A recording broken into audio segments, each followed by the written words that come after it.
রাত্রির আধারে কাঁদে গাজার গলি, বাতাসে ভেসে আসে শিশুর হাহাকার। এক হাতে খেলনা, আরেক হাতে রক্তে ভেজা চাদর। মানবতা দাঁড়িয়ে থাকে নীরব প্রার্থনায় ডুবে থাকা ব্যথার পাশে। চেনা শহরে স্তব্ধ আজ ঘুঙুরের সুর, আজানের ধ্বনি বিষণ্ণ, মিসাইলের শব্দে থেমে যায় প্রার্থনা।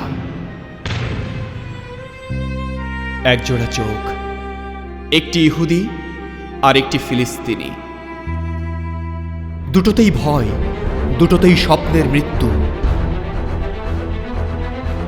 আকাশের তারা তাকিয়ে থাকে চিরচেনা জমিনে, যেখানে একদিন শিশুরা একসাথে দৌড়াতো, সেই মাটি আজ বিস্ফোরণে ধ্বংসস্তূপ। এই যুদ্ধ কিসের? ধর্মের, ভূমির, নাকি নিছক ক্ষমতার?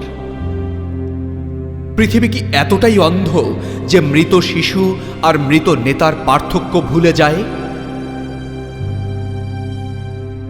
একজন পিতা সন্তানের নাম ধরে চিৎকার করে, কিন্তু প্রতিধ্বনি আসে মিসাইলের গর্জন। একজন মা যার চোখ শুকিয়ে গেছে, বুক শুকিয়ে গেছে, তবু আঁকড়ে ধরে আছে নিথর সেই শরীরটিকে। পৃথিবী,